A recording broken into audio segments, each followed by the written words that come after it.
Welcome back to the On the Pace podcast. We're going to be covering Formula One's Bahrain testing. My immediate reaction right off the bat is we're screwed. Yeah, but Formula One, I'm wearing the Ferrari hat, the Charles Leclerc hat. I'm not a Ferrari fan. This was a gift from one of my very close friends. Who is a Max fan and a Red Bull fan to begin with, so not fully sure why he had this. But my wife loves Charles. Guess I might be a little bit concerned about that, but she also loves Ferrari, so it's mostly hers, but fits me as well. And why not start? Testing finished. We learned a lot. I do think we learned a lot, and 75% of it might not be the best. So I think we're going to kind of break down what happened over the two stints, some team analysis, kind of just what everyone's talking about in general right now. I was not able to watch it live. Most of it has been recordings and clips that I've seen. It's a little bit hard to watch it live when you're working and you live in America. So yeah. But we will be going through it. I think it was 6 days for those of y'all who didn't even know they tested, but 6 days, 2 different stints. And I want to kind of address the regs to begin with. New power units. There's a new hybrid philosophy. There's quote-unquote active aerodynamics, annual energy deployment, smaller cars, less downforce, but that's what they hyped us up with. That's what we were told, right? It was kind of like this, we're going to go back to when Mercedes was dominant kind of thing, but we're going to be more efficient. We're going to have more electricity. And I'll get into this later, but as Max said, we might have just turned this into Formula E on steroids, which personally, I do not watch that much Formula E. I understand it's good racing. I understand it's fun. I'll watch some of the highlight clips, but it's just another series that I need to put a lot of time and effort into to really understand. But I think the big thing that a lot of people were talking about that was funny, this is about a year ago now, but smaller car aspect. A lot of people are going, oh, they're making the car smaller. It means more overtaking. And then they're barely smaller. But I will say the positives so far is that it is technically a competitive reset. And that can be very good. We saw, at least in 2022, the beginning of the season, Max and Charles going at it. The competitive reset that happened in, what was it? It would have been 14. Yeah. With the Merc dominance and Lewis. That was pretty dominant off the bat. We got some thrillers towards the end there, obviously. And then, but for a couple of those seasons, it was just Mercedes. And then you had Ferrari and some aspects of Red Bull slowly come in. But there is a competitive reset here. And with everything that happened in the last 4 years with the regulations and the teams who are winning, obviously Max won 3 out of those 4 years. 2 of them really just being pure domination. I'd almost argue 2024 was too. But a lot of teams have been competitive still. And so I do think there's hope here that even if there's a lot of questions about the cars and the racing, that on a pure entertainment value, which is at the end of the day why we watch sports, why we watch racing, is for entertainment. I do have some hope. I am taking a big huff of hopium, and it might just be because I know that by the time we get to, I don't know, Silverstone, it might be real bad. So just let me get my hopes up. I'm wearing the Ferrari hat, and I have hopium. But yeah, we're going to go through every single day of testing. Some might be a little bit more in depth than others. Talk about just going through the teams, how certain drivers looked. And I would like to give this caveat too. It's overreaction time. I kind of mentioned it in my first podcast talking about the when I was predicting who I thought was going to be able to, where all the drivers would end up and where the constructors would end up. That I think we were 2 days into testing, but I was overreacting, specifically on Haas. I'm starting to rethink that one, but this is time to overreact. Just like every Monday for the NFL is Overreaction Monday. So let's get into it. We're going to start originally with how some of the regulations have changed. The big one that everyone's talking about, and I think the big one that's going to affect this new set, is the power unit formula now operating under a 50-50 split between internal combustion and electric power. They claim it's sustainability for fuel and management, and like F1, which is a racing series, talking about we're going to go full green and carbon neutral and all that. And I guess this is more probably their attempt to do that. The drivers can now manage the energy deployment far more effectively. DRS is gone. We're on mom. Did I just spit bars? But the cars activate under active aero states, which means switching between low drag and high downforce configurations. So what that means in general as we change, it means changing qualifying preparation, race energy management, and overtaking strategy. And that's where we really run into our first problem. I think a good place to start is race energy management and overtaking strategy are kind of one and the same. There's I think there was one from Hulkenberg and there was one from Hadjar going about of them practicing overtaking, especially coming out of that last corner and down the straight into Bahrain before you go into the 1, 2, 3 corner. But everyone was able to see. I mean, it was all over the internet, the onboarding from both those guys. I think at one point, Nico was just trying to do qualifying. Maybe he was trying to overtake. It's been a minute since I've seen the video.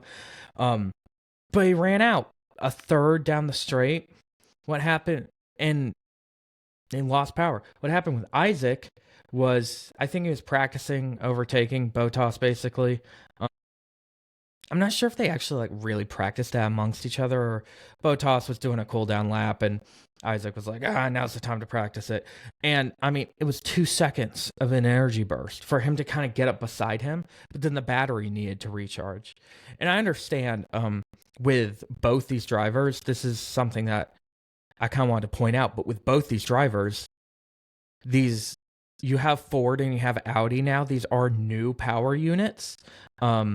And two teams or two manufacturers that are new to F1. I know Ford being newer, I guess you could say, took some time off, but I understand about that. And so there is maybe a little bit, they did not build their overtaking and their energy burst system well.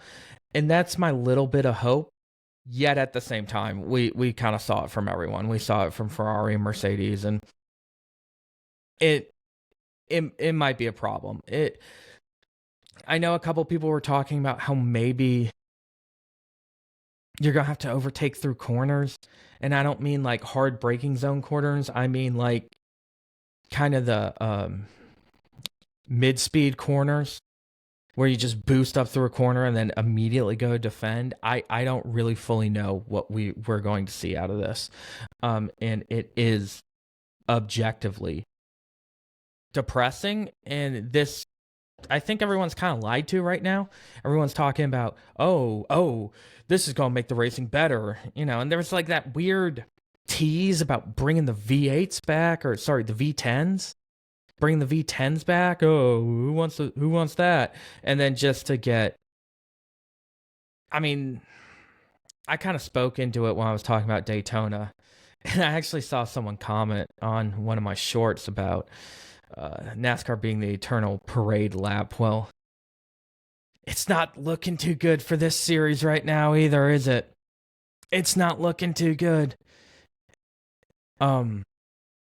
With that also being said, I watched a lot of the starting videos, the practice starts videos. And I do think that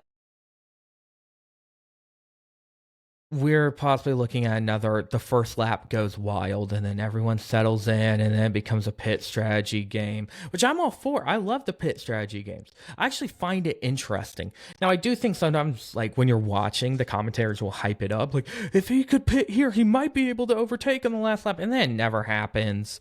But in all seriousness, the starts do almost seem to be a little bit more electrifying, but also half the cars couldn't start. They have to rev for way long. They couldn't start, but some had down. I think a lot of people, if you follow Formula One, we saw the Ferraris do very well on their race starts. But I really do think that there's a little bit of hope, but not to be a doomer, all right?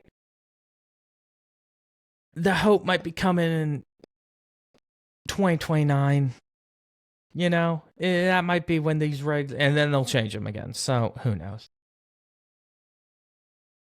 I'm going to go through a little bit of week by week, or week 1, week 2, day by day, as I kind of go through this as well.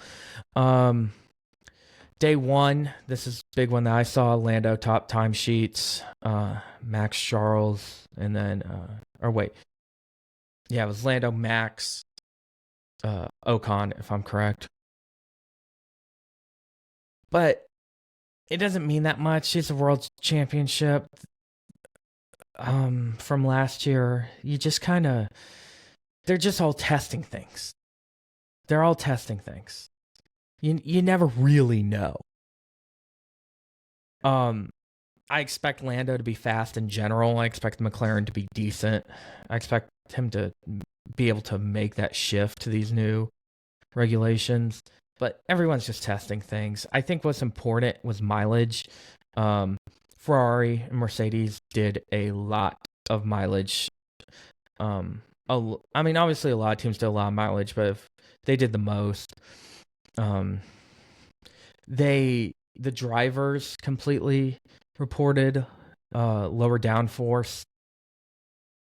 The wind started becoming an issue on some of these cars. And yeah, the energy's harvesting on the corner exits. That's kind of what we learned from day 1. A lot of people just getting that general feel for the car, except for Aston Martin. Oh, Lord. Oh, Lordy, Lordy, Lordy, Lordy, Lordy. Aston Martin. Fernando, I love you. Lance, I almost feel bad for you. I don't think they brought a finished car. I don't even know where to start with that. They logged like 0 miles.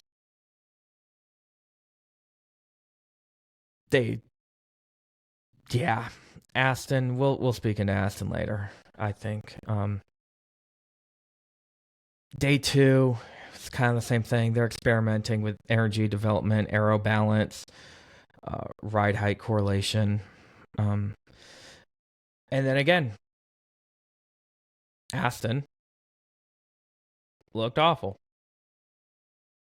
I believe, let me make 100% sure, but I believe Max topped this session, if I'm correct. And it looks like it's going to be the 4. I had personally predicted Haas to be the 5th. I might be taking a step back on that, but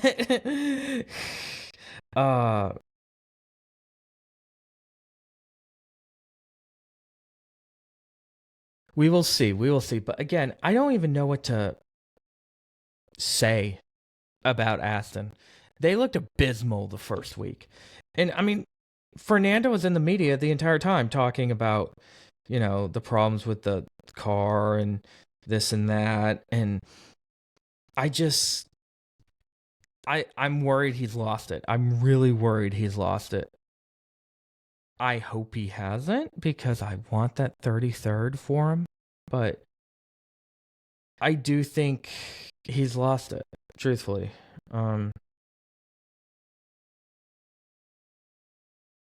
Listen, I can't find it. So if it's not Max, just let me know.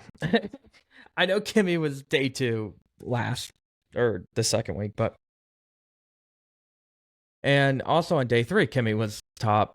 George gave Merck. Oh, I call them Merc. I don't. People make fun of me for that. A couple of my friends were like, "You only call them Merc if they like if you hate Mercedes." But I always have fun calling them Mercedes or Merc. Calling Mercedes Merc. Sorry, I'm just stepping over myself. But Mercedes 1-2 final day of week 1. I think this is a little bit important because everyone's hyping Mercedes up. They're going to be number 1. They're going to be number 1. And I do believe it still. Even after both these testings, I do believe it. But after day 1, day 2, they kind of got pushback. Like I said, this is overreaction time. But they got pushback for not like topping the charts. And a lot of people are saying that Toto and Mercedes, they came out and said, this is, we got proof of this for a minute. It's usually intentional when they do that. They rarely chase glory laps accidentally. And I think they're confident. I think both Kimmy and George are confident. And I think half that maybe is not even necessarily that they're confident in the car, but they're just confident in general. And by not confident in the car, meaning they have the same anxieties as a lot of drivers seem to about these regulations, but they know they're supposed to be up there.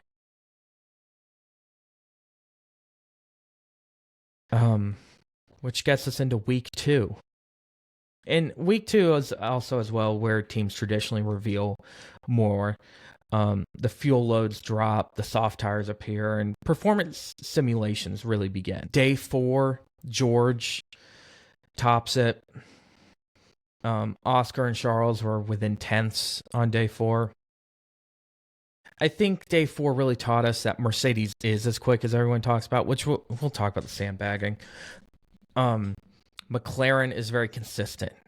Like, they really do kind of feel like they are the second team. And both those guys are going to win races, possibly. But they're starting to feel a little bit behind Mercedes, which for this season might not be a problem. But for the next couple, they'll get it together. I believe that garage will get it together. Ferrari was big. Red Bull. Max is Max. Isaac's learning. But more importantly, the top 5 were separated by barely half a second.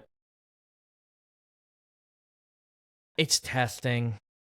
I doubt that's going to be the race. Maybe qualifying, But it's still testing. Day 5, Kimmy goes fastest. Hit a 132. And now that's also important because it means they're fully trying to go, softs, low fuel, really feeling it. And Aston Martin battery decided to die again. Ferrari looked good. McLaren logged massive mileage this day. And Red Bull, still there. They're still a top 4 team. And Verstappen started coming out really this day. He had spoken aggressively week 1 against the new regs. He's the one who said, Formula E on steroids. But he started kind of calming down. He's kind of started talking about, oh, well, I have some ideas. Like, he's starting to get a bit more comfortable with it, which I think is a good sign because we can talk about Fernando at Aston just hating on this, saying the car's crap, him basically already establishing he will retire. Lewis doesn't necessarily seem to like these new cars. and I'm sorry, Lando fans, but Max is still the face of Formula One. I'm sorry, Lewis and Fernando fans. I am a Fernando fan. But Max is currently the biggest face of F1 right now. And when he came out the first week, it was very critical. I do think that affects kind of how it's perceived. But as he slowly, I don't know, maybe he got, I mean, Max has never been media trained, let's be real. If. Big brain moment. But I do think that him coming out and being a bit more calm, a bit more, yeah, I'm starting to learn it, is good for the entire series.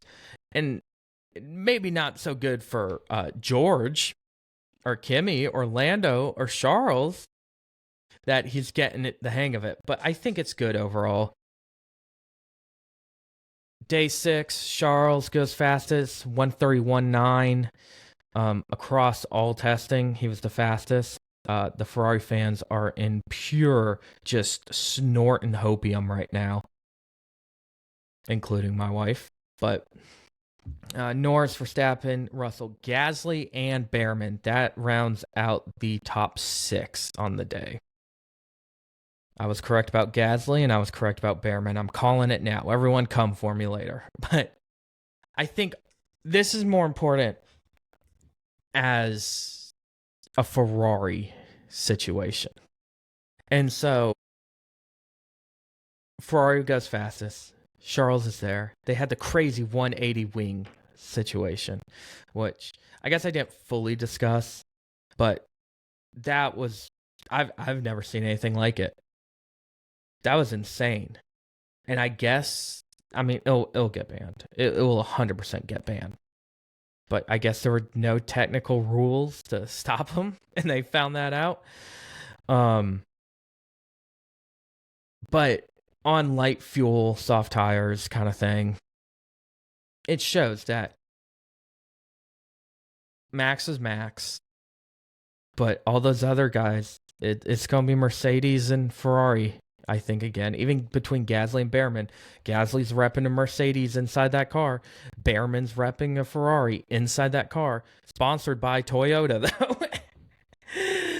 But still, I really think psychologically this was big for Ferrari.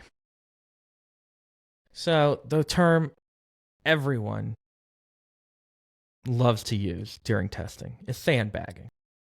Who's faking the fact that they might not be the top team?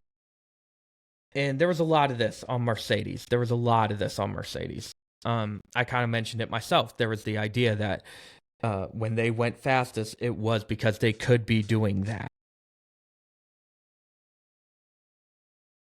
But I don't know anymore. I think they're all kind of struggling with this regulation right now. I understand there was the whole hype that Mercedes was going to be it. Mercedes was going to be it. But I can't give credit to the rumors. I understand there's a whole thing that the FIA says they're not going to like fully look into someone, I think, until August. I might have gotten that completely wrong. Please let me know. They're waiting to see if their engine passes regulations. I think someone who's not sandbagging 100% is McLaren. I do not think they are. I think they're going all out, which is really kind of where Mercedes has been, which is why I don't think they're doing it. And I see no reason for Red Bull to lie about it. And I see no reason for Ferrari to lie about it. Ferrari needs the opening hope, right? Ferrari fans, I don't want to see a depressed Italy, okay? Italy was depressed enough when they found out how the Pope actually likes his pizza, being from Chicago. So I don't need a depressed Italy. I think the only people who had reason to lie about it are to sandbag. Obviously, they're not lying in general, but they might be purposely going slower is Mercedes, and I don't think McLaren would do that. I don't think it's in McLaren's the current structure of who they have working at McLaren. I don't think it's in their DNA. I think Zach Brown would be very happy going 10 seconds faster than everyone. And McLaren and Mercedes were right with each other, so I really don't think there was anyone who was massively sandbagging. Which, speaking into what the FIA is going to hold off on, let's talk about the FIA. They monitored active aero transitions, energy deployment fairness, and start procedures. George, good old George, came out and publicly said he had concern about Ferrari's launch performance. I think Ferrari's finding gray areas, and I don't think they're hiding them either, for the record. Now, a lot of people might claim that Ferrari would hide them, but I really don't think they are. But, I don't trust the FIA. I really don't like them. A lot of people say they've ruined F1. They 100% have ruined rally car. I'll tell you that much. I think everyone agrees. The only fans at Saudi Arabia was the shepherds that they caught on the side of the road. Like, the FIA is... I will publicly bash the FIA till the day I die, but they are the regulating body for 2 out of the 3 main series I watch. But yeah, Russell publicly expressed that. I know a lot of people have expressed aspects of Mercedes engine and Red Bull engine. Supposedly the fix that they found is not real. I think kind of testing did prove that, specifically the final day of testing. Excuse me. But I do think Ferrari's kind of found gray areas, like the 180 wing, how quickly they've gone off the launch. And I'm all for it. I'm okay if Charles and Lewis dominate this year. I actually am. Mostly because watching them be that depressed and that emo and just full-on Hawthorne Heights, Ohio is for lovers themselves last year was, like, truly sad. I don't think I've been that sad watching sports since... I don't know. I've been very angry at certain aspects, specifically the Green Bay Packers, but I don't think I've been that sad. Well, I mean, they're post-race interviews. And so I hope Ferrari kind of gets off to a good start. We will see, but there is the part of me that wonders if it's going to be 2022 all over again. And their rear wing, there's no official problem with it. And what I mean by there's no official problem with it is it's not in the rule books. But they got a lot of publicity for it. I'm sure they're just saying, "Oh, we're just testing it. We're just testing it." But that's what you got to do to win. It's F1. It's F1, guys. It's always been a little sketchy, you know? It's always been a little sketchy. Rich energy. Actually, pretty much any partner Gunther Steiner brought into Haas, Flavio Briatore is allowed back in. But when it comes to the cars, it's always been a little sketchy. There was the whole moisture thing, or the wheels with McLaren last year. They're always going to accuse each other. I thought it was fun. I will be shocked if I see it ever again this season, Ferrari doing it. But I thought it was fun. With all that being said, too, overtaking.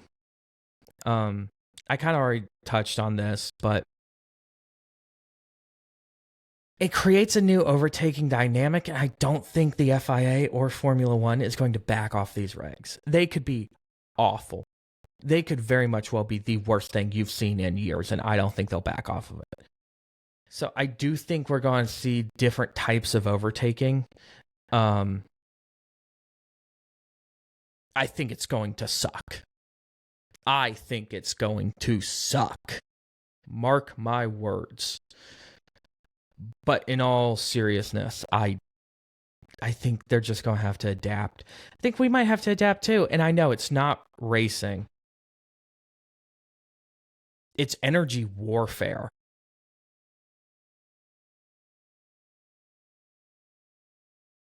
You know, what you going to do? I'm not in charge of Formula 1. I can vote with my viewership. And if it gets real bad, I might. But we sat through the 2023 season, guys. Come on. you know?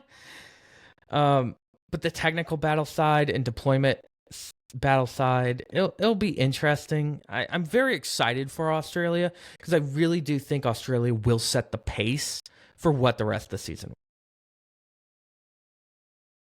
So yeah, I'm gonna go through some of the teams now. I think I'm gonna start towards what I guess my some of the more of the midfield teams.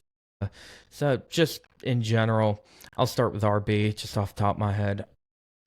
Did a lot of laps, got Arvid a lot of laps in. They looked like the Red Bull feeder team. I can see. I already think Liam's probably going to do well. I think he has some confidence back after the disaster start to 2025. They look like Red Bull's junior team. That's the best way to word it. Audi is still developing. I think they have the correct two pieces to develop with. That is important. I love Nico. I love Bortoletto. They did a lot of mileage as well in general. But I do think they're still developing. I expect a kind of, post-summer break push from Audi when it comes to the midfield constructors. I really, really think that they know what they want. They know what they want 110%. And I'm excited to see that. I think when it comes to, because we're kind of talking about testing and the regulations as well, when it comes to the regulations, I do expect them to be a pretty deep midfield contender towards the end of these regulations, because I see no signs as well of them getting rid of Bortoletto or really even him leaving. He seems excited. He's like, I get to start this. I get to really participate with this. Williams. Yeah, so there was a lot of talk about Williams, obviously, with the shakedown.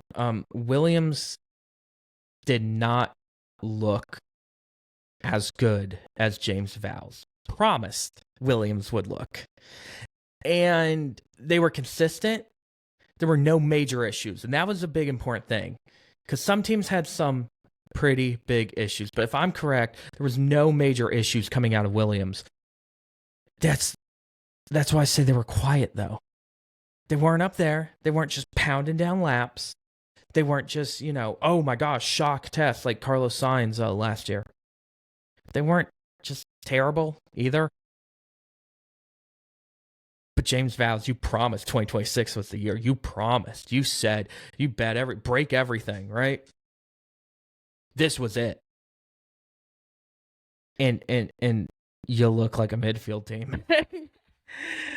You look like a midfield team. Haas. Good old Haas. Haas looked good. Specifically the first week, in my opinion. Haas looked good. I think they're utilizing Ferrari's engine well, especially if Ferrari did build a good engine. Ocon looked like us. Honestly, he put down some solid times, better than I expected. Behrman, again. Y'all are sleeping on my boy, Ali. You're sleeping on him. First time race winner this year. I'm still calling it. Alpine. Oh, boy. Alpine just kind of was there. They had some trouble, some engine trouble, mostly on Franco.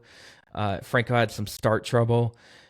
Again, I wholeheartedly believe Franco Colapinto's gone after this season, which kind of sucks. I like having an Argentine in F1, but Gasly looked good. I again, sleeping on Pierre over here, but I think Gasly looked competitive, good. He put up some good times and good numbers. I think he will get a hold of the car. I think Alpine will be able to develop this car. And if they don't, God knows what's going to happen to that team. So, God only knows. Cadillac. Yeah, I mean, Cadillac's kind of in this weird spot where they are just looking to survive. I really think, it's a drive to survive, guys. It's drive to survive.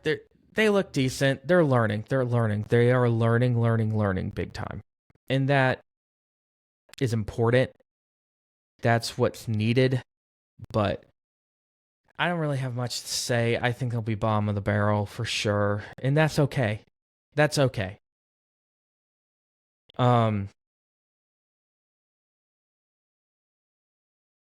Aston Martin. Aston Martin had the most concerning preseason testing I've seen. I don't think they have a car. I mean this in full transparency. I do not think they have a car. And I mean, obviously they wheeled something out. The Brits say, oh, the green wheelie bin. They rolled out a waste management dumpster truck. But I mean, did Fernando probably finish? How many laps did Fernando even finish with? I don't know. Lance got more laps, and Lance was complaining about it. I already don't think this suits Lance's driving style. So Lord only knows. I think Newey has not cooked. But more importantly, I think they gave Newey too much responsibility. I mean, Honda's just detrimental to Fernando's career, apparently. I don't think Honda's cooked. I don't think it's overreaction time. It is overreaction time. And I'm overreacting about Aston Martin, as is everyone. But this is team concerning. If they're just at the back, I understand Larry Strolovich, everyone's favorite owner, has a ton of money. But this is team concerning. Is Aston going, if Aston does so bad, are they going to be here type team concerning? Obviously, the answer is yes. I'm just creating drama. McLaren, consistent, strong tire management, a lot of miles. Lando looked good. Oscar looked good. They look the same. It's what I thought. Red Bull, kind of quiet. Well, not Max in the media, but as a whole, kind of quiet. I feel like most of what came out of testing for Red Bull was Max in the media in that clip of Isaac deploying power. Mercedes, I still think I would put the betting odds down. I'm not sure they're at 75% chance to win anymore. Maybe we're looking at 53, but they did a ton of mileage. They had multiple fast sessions, and that's what you get. They're testing things. They're testing everything. Toto, I've heard a couple people talk about this, but Mercedes is German. Toto comes from that culture. He's Austrian. George is British. They're very direct. They had a plan coming into testing. And yes, every team has to have a plan coming into testing. You don't just chuck your guy in there and go, figure it out. But I think they strategically went fast on some days, slow on others. And I don't mean purposely slow. I just meant load the fuel, run hards only, just see what works. I still think they're probably the betting favorite, but the odds have gone down. And as always, fastest in testing, having fun, trying different things. Their start looks good. I had Ferrari at 4, and I have to kind of stick to that because I already posted it. They might not be 4th. They might be an actual contender. we might actually be looking at Ferrari being a true contender for drivers and constructors.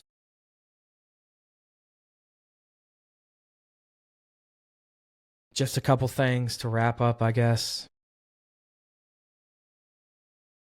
My personal thoughts. I think we're going to see 3 very distinct levels when it comes to the constructors. I think the top 4 will be a true top 4. They will be fighting. You have 3 different types of engines in that top 4. You have Max Verstappen on one team. Like, come on. You have last year's world champion, not championship, but world champion on another team. Come on. And then after testing, the 2 teams that look the best. That's important. And then I think you have the field. You have the midfield. They're going to look good. I think Williams is still in the midfield. And then I think you have Cadillac and Aston Martin. I know it's overreaction testing, but I don't see how Aston gets out of this. They rebuilt the car. They built the car. And it's awful. I understand. I'm probably just huffing hopium like I'm an addict. And it's the last I found on Earth. Because this might suck. This might be terrible. We might be in for a god-awful season to a point where everyone's going, have you seen IndyCar recently? The Indy 500 was fun. And it will be. We'll get to my IndyCar predictions. I think that's going to be the next podcast I do. But it might suck. But I got to take the hopium. I was excited. I got to stay excited. At the end of the day, testing gives us patterns, not conclusions. Australia gives us the truth. And with first quality lap drops in Melbourne, we'll know. We will finally know where everyone stands with also how good or bad the regulations are. I just want to end this real quick with a thank you shout out to, I got my first couple subscribers on YouTube. I just want to say thank you so much for subscribing. If you see any of my shorts, I appreciate it. We kind of cover multiple different series. And so I know a couple of those guys were talking about WRC because that was my last podcast. I will keep doing WRC podcasts. I'll keep doing Formula One. And like I said, the next one I will be covering IndyCar. So I'm real thankful for the couple subscribers I got from my last episode. I'm very thankful for them on YouTube. I don't think I might have 1 or 2 on Spotify. And so if you're listening on Spotify, I thank you so much for that as well. As for races this weekend, we've got Atlanta and NASCAR, and I am going to watch that because I'm from Georgia. I've been to Atlanta. Atlanta was my home race before I moved to North Carolina. Now I don't know what's my home race. Maybe it might be Darlington. That might be my closest one, but I will be watching that too. So thank you and good night.